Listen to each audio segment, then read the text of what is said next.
Hello বন্ধুরা, কেমন আছো তোমরা সবাই? আশা করি অনেক অনেক ভালোই আছো। আর তোমাদের ভালোবাসায় আমিও অনেক ভালো আছি, কারণ তোমরা আমাকে যে পরিমাণে ভালোবাসা দিয়েছ এবং সাপোর্ট দিয়েছ তা আমি কোনোদিন ভুলতে পারবো না। তাই তোমাদেরকে মজা দেওয়ার জন্য আবারও একটি নতুন গল্প নিয়ে হাজির হলাম। গল্পটি শোনার মতো, আশা করি তোমাদের দাঁড়িয়ে যাবে এবং তোমরা হাতের কাজ করতে সবাই হেডফোন নিয়ে বসে যাও। যদি আমার গল্প শুনে মজা পাও তাহলে অবশ্যই আমার চ্যানেলটি সাবস্ক্রাইব করবে। তো চলো বন্ধুরা, আমরা কথা না বাড়িয়ে আসল গল্পে চলে যাই। রাতের খাবার খাওয়ার পরে আমার বউ বলে, চলো ঘুমাতে যাই। যখনই ঘরে পৌঁছি তখনই লাইট চলে যায়, আর বউ বলে, চলো ছাদে গিয়ে ঘুমায়। সকালে ঘুম ভাঙার পরে দেখি বউ গোসল করে নিচে বসে আছে।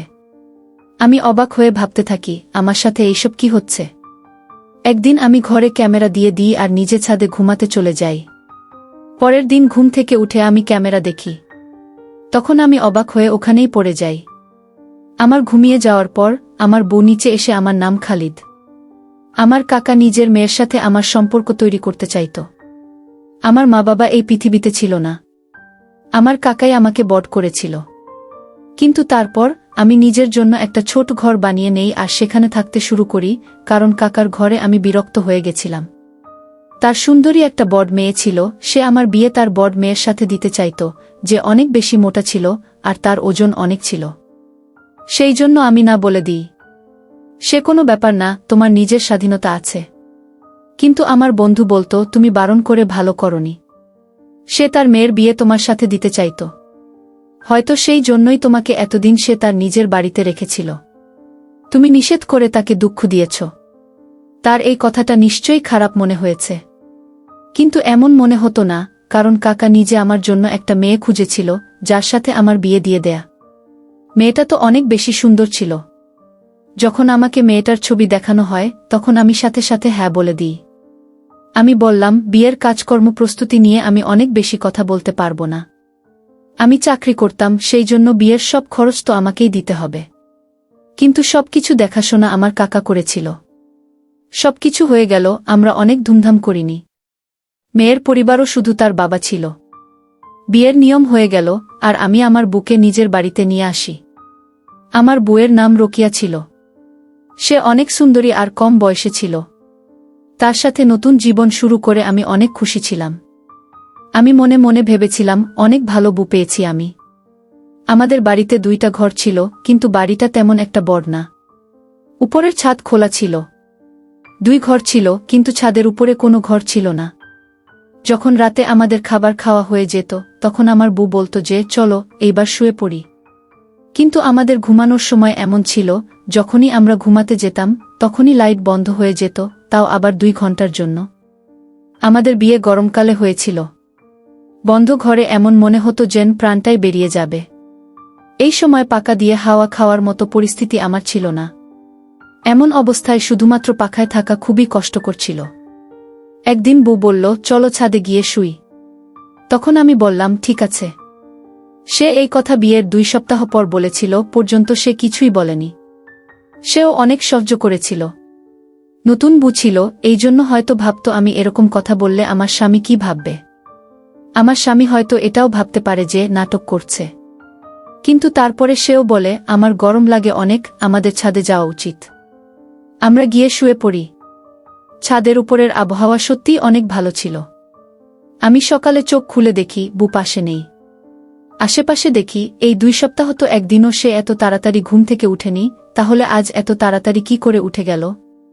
আমি নিচে গিয়ে দেখলাম যে সে গোসল করে বসেছিল। তাকে খোলা চুলে দেখতে অনেক সুন্দর দেখা যাচ্ছে। আমি বললাম, এত সকালে গোসল করে নিয়েছ তুমি? তখন সে বলে, রাতে অনেক গরম ছিল, আমি অনেক ঘেমে গেছিলাম। আমার অনেক অস্বস্তি হচ্ছিল, সেই জন্য আমি গোসল করে নিয়েছি। কিন্তু রাতের আবহাওয়া তো ভালোই ছিল। আমি বললাম, এত তাড়াতাড়ি উঠে পড়েছ? তখন সে বলল, সকালে চোখে আলো পড়ছিল, তাই ভেবেছিলাম নিচে ঘরে গিয়ে ঘুমিয়ে পড়ব। কিন্তু তারপরে ভাবলাম, একবার যখন ঘুম থেকে উঠেই পড়েছি তখন আবার কেন ঘুমাবো? ঘরের ছোটখাটো কাজ করে নিলাম আর জল খাবারও তৈরি করলাম। বউয়ের এই স্বভাব আমার কাছে অনেক ভালো মনে হয়। সে নিজের কাজকর্ম করে নিজে পরিষ্কারভাবে তৈরি হয়ে বসে থাকত। যখন আমি অফিস থেকে বাড়িতে ফিরতাম তখনও সে এইভাবেই থাকত। খাবার তৈরি করত, আর সে গোসল করে নিজে তৈরি হয়ে থাকত।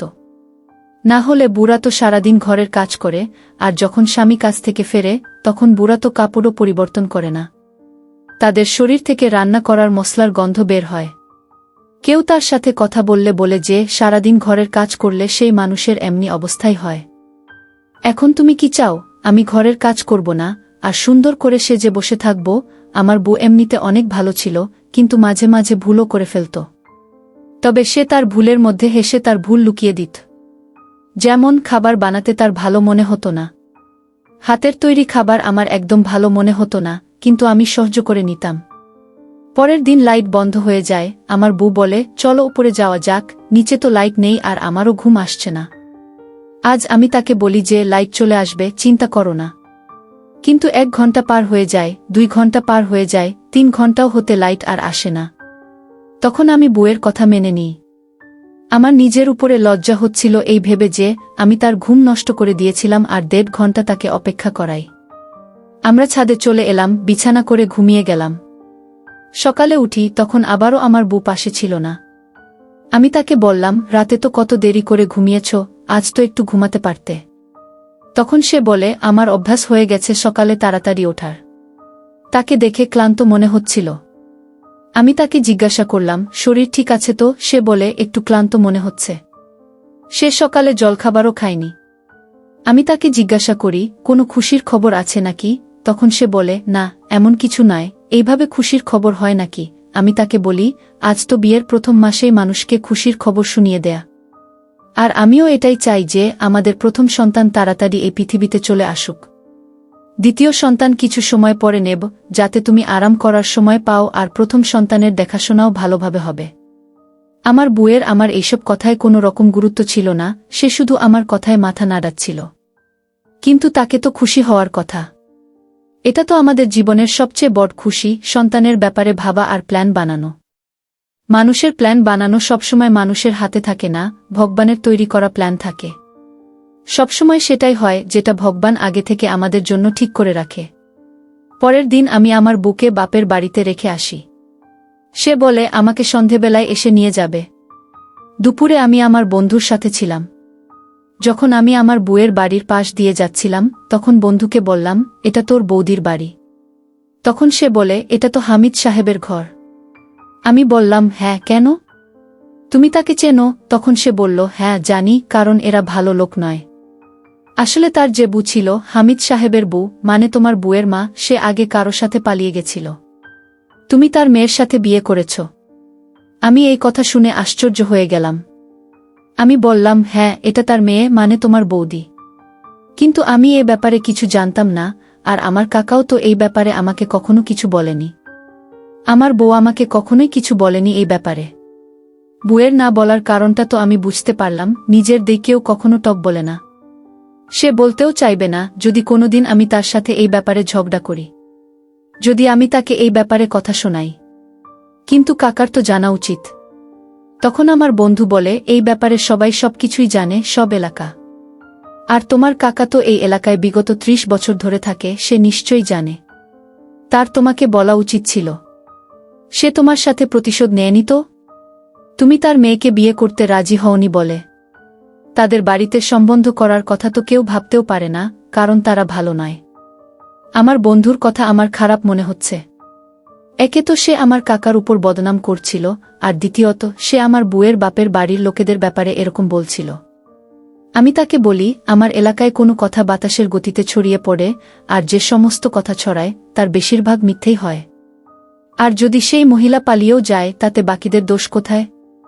আমার বউয়ের সাথে আমি প্রায় 2 মাস ধরে আছি, আমি আমার বউয়ের মধ্যে এরকম কোনো ব্যাপার লক্ষ্য করিনি।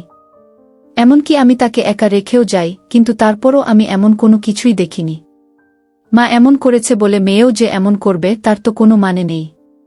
তুমি আমার বন্ধু হও, তুমি যেমন শুনেছ সেরকম আজ আমাকে এসে বললে, আমি শুনে নিলাম। কিন্তু আজকের পর এরকম কথা তুমি আর বলো না। হয়তো বাকি লোকেদের কাছে এটা শুধু একটা বাড়ি, কিন্তু আমার কাছে এটা শ্বশুর বাড়ি। আর তাছাড়া এমনিতেই আমার এই পৃথিবীতে আর কোনো পরিবার নেই। আমার বউয়ের বাবা আমারও বাবা, আর তিনি কখনো তার বউয়ের কথা বলেননি আমার সামনে। এটাই বলেছেন তার বউ এই পৃথিবী ছেড়ে চলে গেছেন, তার মানে সেই মহিলার সাথে তিনি কোনো রকম সম্পর্ক রাখেননি। যদি কোনো মহিলা অন্যায় করে তবে তার শাস্তি বাকিরা কেন পাবে? ছাড়ো, বাদ দাও, এই ব্যাপারে কোনো কথা বলবো না আর। আমি আমার ভবিষ্যতে এই ব্যাপারে কোনো কথা বলিনি। ভগবান সবাইকে সুরক্ষিত রাখুক। প্রতিটা মানুষের কোনো না কোনো কমতি থাকে। যদি সে বলতে না চায় তবে আমাদেরও সেই কথা বলে তার মন ভাঙা উচিত নয়। কিন্তু হঠাৎ কেন জানি না আমার বউ থেকে দূরে থাকতে শুরু করে, যেন আমাদের বিয়ে হয়নি, শুধু আশীর্বাদ হয়েছে আর আমি তার সাথে দেখা করতে এসেছি। আমি তাকে বলি আমার পাশে এসে বসো, তখন সে কোনো না কোনো কাজের বাহানা করে দেয় আর আমার থেকে দূরে থাকে। এমন মনে হয় যেন আমার কাছে আসতে চায় না সে। আর মন থেকেও রাজি ছিল না। এই কথা কি মনে ছিল আমি জানি না। আমাদের বিয়ে হয়ে গিয়েছিল আর আমরা ঘরে একলা থাকতাম। মানুষ অপেক্ষা করে থাকে এমন একটা জীবনের জন্য। মানুষের বিয়ে জয়েন্ট ফ্যামিলিতে হয়ে যায়, তারা কারো সামনে একে অপরের হাত পর্যন্ত ধরতে পারে না। কিন্তু এখানে তো কেউ ছিল না। আর আজ ভালোবাসার দিন ছিল, আমি তার জন্য ফুল আর উপহার এনেছিলাম। সে ভালোভাবে আমার থেকে ফুলও নেয় না। আমি তাকে বললাম চলো বাইরে কোথাও ঘুরতে যাই, তখন সে বলে আমার মাথা ব্যথা করছে গিয়ে। আমি বললাম বুড়া কত অপেক্ষা করায়, তবে তার বরকে কবে বর এসে বাইরে ঘুরতে নিয়ে যাবে, আমার সাথে একটু ভালোবাসার কথা বলবে। আর তুমি আজকের মতো দিনে মাথা ব্যথা নিয়ে বসে আছো। চলো আমার সাথে বাইরে গেলে মাথা ব্যথা ঠিক হয়ে যাবে। কিন্তু আমার বউ এই ব্যাপারে বিন্দুমাত্র আগ্রহ দেখায় না, সে আমার সাথে বাইরেও যায় না। কিন্তু আমি ভেবেছিলাম ভালো কোনো জায়গা রাতের খাবার খেতে যাব, কোনো সিনেমা দেখব। আমি এই দিনটাকে বিশেষ বানাতে চাইছিলাম, কিন্তু সে সব কিছু নষ্ট করে দিল। আমার অনেক অদ্ভুত মনে হচ্ছে। কিছুদিন আগে তো সে একদম ঠিক ছিল, এখন এটা রোজগার ঘটনা ছিল। কোনো না কোনো কাজের বাহানা করে যেত, ৩-৪ ঘন্টা পর্যন্ত আসত না। সেজন্য রাতে আমরা চুপ করে থাকতাম। কিন্তু একদিন অদ্ভুত একটা ঘটনা ঘটে। আমার বউ সবসময় আমার আগে ঘুম থেকে উঠত এবং গোসল করে তৈরি হয়ে থাকত। তার রোজ গোসল করার কি দরকার ছিল? আমার সাথে কোনো চক্কর তো চলছিল না। কারণ আমি এমন একটা কথা জানতে পারি যার ফলে আমার পায়ের তলার মাটি সরে যায়। আমার মনে সন্দেহের বীজ পুঁতে যায়। কথাটা এমন ছিল যে এলাকার মসজিদে জুম্মার দিন যখন নামাজ পড়তে যাই, তখন সেখানে নামাজ পড়ার পর এলাকার লোক একে অপরের সাথে রুটিনের ব্যাপারে কথা বলছিল। আমি তখন বলি এত গরম, তার উপর কারেন্ট চলে যায়। রাতের কারেন্ট যাওয়ার যে সময় তারা বানিয়েছে সেটা অনেক বাজে একটা সময়। এই সময় তো মানুষ ঘুমায়। তখন সবাই অবাক হয়ে যায়, আমার দিকে দেখতে থাকে। ভাই সাহেব, কারেন্ট 10টা বাজলে চলে আসে আর ভোর 6টা বেজে যায়। রাত 11টা থেকে ভোর 4টে পর্যন্ত কারেন্ট তো যায় না। তুমি কি সমস্ত কথা বলছো? আমি অবাক হয়ে যাই, বলি না, রাত্রে কারেন্ট চলে যায়। আমরা বিরক্ত হয়ে ছাদে ঘুমাতে যাই। তখন সে বলে এরকম হয় না, তোমার বাড়ির কারেন্টে কোনো সমস্যা আছে। তুমি তোমার বাড়ির মিটার চেক করাও। এই কথা শুনে আমার হুঁশ উড়ে যায়। যদি বাড়ির মিটার বক্সে কোনো সমস্যা থাকে তবে নির্দিষ্ট একটা সময় কিভাবে কারেন্ট অফ হয়ে যায় আর ঠিক সময়ে আবার কিভাবে অন হয়ে যায়? এর মানে কেউ বাড়ির লাইট অফ করে দেয়। কিন্তু কে এই ঘরের লাইট অফ করতে পারে? আমাকে ছাড়া তো শুধু আমার বউ থাকে বাড়িতে, আর সে আমার সাথেই শুয়ে পড়ে। তারপর আমি দেখি যে আমাদের বাড়ির মিটার বাইরের দিকে দেওয়া আছে, বাড়ির ভিতরের দিকে নয়। কিন্তু মিটার ভিতরেই দেওয়া থাকে, এরকম তো নয় যে কেউ বাইরে থেকে মিটারের তার বের করে দেবে। তখন আমি মিটারে তার দেখি, সেটা একটু ঢিলা ছিল, যেন অনেক সহজেই বের করা যাবে। এখনকার দিনকাল এমন ছিল যে কারেন্টের লোক ঠিক করে কাজ করত না, সব মিটারে তার ঝুলে থাকে। আমি বুঝতে পারছিলাম না কার উপরে সন্দেহ করব। এসব কি হচ্ছিল? একদিন আমি আমার বুকে বললাম, আজ লাইট চলে গেছে। আমি উপরে গিয়ে ঘুমাতে চাই না খোলা ছাদে, আমার ঠিক ঘুম আসে না, আমি ঘরে ঘুমাতে চাই। আমার বউ বলল, কিন্তু তুমি তো ভালোভাবে ঘুমাও, তুমি তো একদম নড়াচড়া করো না। আমি বললাম, তুমি কি করে জানলে যে আমার ঘুম ভালো হয়? তুমি রাত্রে ঘুমাও না নাকি আমাকে দেখো? সে একটু ঘাবড়ে যায়, বলল, না, তুমি সকালে শান্তিতে ঘুমাও তো, তাই বললাম। সে একটু ভয় পেয়ে গেল। আমার মনে হলো হয়তো আমি কোনো কারণ ছাড়াই তার উপর রাগ দেখিয়েছি, কারণ সত্যি আমার ভালো ঘুম হয়।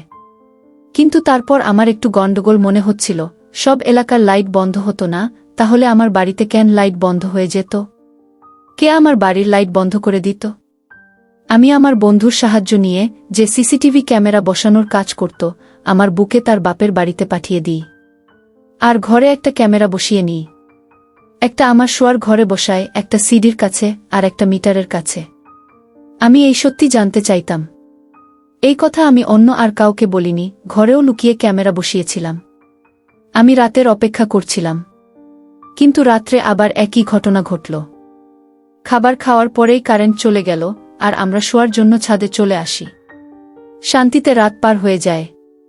সকালে উঠি যখন তখন বউ নিচে ছিল, ওর কাজ করছিল।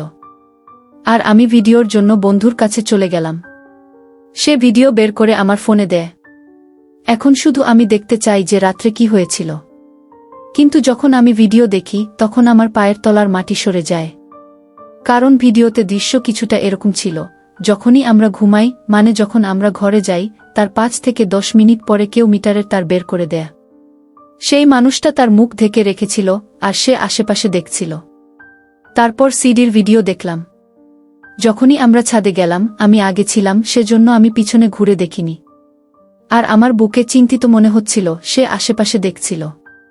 তারপর যখন আমরা রাত্রে শুয়ে পড়লাম, তখন আমার ঘুমানোর পর বউ সেখান থেকে উঠে আমার দিকে তাকিয়ে নিচে চলে যায়। পরের দৃশ্য সেই ক্যামেরার, যে ক্যামেরাটা আমার ঘরে বসানো হয়েছিল। সেই দৃশ্য তো আমি বলতেও পারবো না। সেটা দেখে রাগে আমার শরীর গরম হয়ে গেল। সেই লোকটা যে মিটারের তার বের করে দিয়েছিল, সে আমার বউয়ের সাথে ঘরে ছিল আর আমার বউয়ের সাথে একসাথে কাছাকাছি বসেছিল। সে তার মুখ থেকে কাপড় সরিয়ে দেয়। আমি তাকে চিনি না, কিন্তু সে হয়তো এই এলাকারই ছিল। আমি রাত্রে আমার বুকের সামনে বসালাম আর তাকে এইসব ভিডিও দেখালাম। তার অবস্থা এমন হয়েছিল যেন সে তার মৃত্যু দেখে ফেলেছে। সে অনেক বেশি ঘাবড়ে যায় আর চিন্তিত হয়ে পড়ে। আমি জিজ্ঞাসা করি, এটা কে? তোমার মাও এমনই ছিল আর তুমিও করলে। তুমি এটা প্রমাণ করে দিলে যে তোমার শরীরে কার ব্লাড বইছে। আমি তোমার মায়ের ব্যাপারে সবকিছু জানি, তারপরেও আমি তোমাকে বিশ্বাস করেছিলাম। কিন্তু আমার বিশ্বাস তুমি এইভাবে ভেঙে দিলে। আমার ঘুমানোর পর রোজ তুমি আমার সাথে বিশ্বাসঘাতকতা করো। সে বলে, আমি বিয়েটা করতে চাইনি। আমার বাবা আমাকে বিয়ে দিয়ে দেয়। আমি এই মানুষটাকে ভালোবাসি। আমি বললাম, তুমি যখন তাকে এত ভালোবাসো, বিয়ের সময় আমাকে কেন মেনে নিয়েছিলে? আমি আমার বুকে তার বাপের বাড়িতে রেখে আসি আর তার ব্যাপারে সব কথা বলে দিই। কিছুদিন পর আমি তাকে ছেড়ে দিয়ে দিই। আমি আমার বউয়ের বড় ভুল ক্ষমা করে দিতে পারি, কিন্তু এটা ভুল ছিল না, অন্যায় ছিল। নিজের স্বামীর সাথে বিশ্বাসঘাতকতা ছিল। তাকে ভুল বলা চলে না। আমি অনেক দুঃখী হয়ে যাই, কিভাবে কোনো মানুষ শুধু নিজের খুশির জন্য অন্য মানুষের সাথে এত বড় বিশ্বাসঘাতকতা করতে পারে আর এইরকম খারাপ কাজ করতে পারে। এরপরে আর সেই মানুষটার জীবনে কি থাকে? আমি তো এখন বিয়ের কথা শুনলেই ভয় পেয়ে যাই। আমি পরে জানতে পারি, আমার কাকা ওই পরিবারের ব্যাপারে আগে থেকেই সবটা জানত। সে জানত যেই পরিবারের বদনাম আছে তারা ভালো নয়। তারপরও সেখানে আমার সম্বন্ধ ঠিক করে। আমার বন্ধু ঠিকই বলেছিল, সে আমার থেকে প্রতিশোধ নেওয়ার জন্য এইসব করেছিল, কারণ আমি তার মেয়েকে বিয়ে করব না বলেছিলাম। কিরকম মানুষ তিনি! এই পৃথিবীতে কত রকমের মানুষ থাকে, কারো উপর যে সত্যিকারের ভরসা করব বোঝাই যায় না। এখন আমি আমার বাড়িতে একাই থাকি, নিজের জন্য খাবার নিজেই তৈরি করে নিই। কারোর উপর ভরসা করার আমার আর কোনো ইচ্ছা নেই। আমার বউ কোথায় আছে, কি করছে, আমি কিছুই জানি না, কিন্তু সে আমার সাথে অনেক খারাপ কাজ করেছিল। আমি তাকে ছেড়ে দিয়ে নিজের জীবন থেকে বের করে দিয়েছি। পুরুষের জন্য কোনো মহিলাকে ছেড়ে দেওয়া কোনো সহজ কথা নয়, কিন্তু সেই মহিলা যদি নিজে থেকে এমন কাজ করে, স্বামীকে ছেড়ে দিতে বাধ্য করে, তখন সেই পুরুষ কি করবে? এখনো আমার কষ্ট হয়, কিন্তু কখনো প্রকাশ করতে পারি না। কিন্তু সে তার কৃতকর্মের জন্য অনুতপ্ত ছিল না। সে আমার থেকে ক্ষমা চায়নি, বরং চুপচাপ সেখান থেকে চলে যায়। বন্ধুরা, আজকের ভিডিওটা এখানেই শেষ করলাম। অনেক কষ্ট করে ভিডিওটি আপনাদের জন্য বানিয়েছি। যদি ভিডিওটি আপনাদের ভালো লেগে থাকে তাহলে একটা লাইক করবেন এবং চ্যানেলটি অবশ্যই সাবস্ক্রাইব করবেন।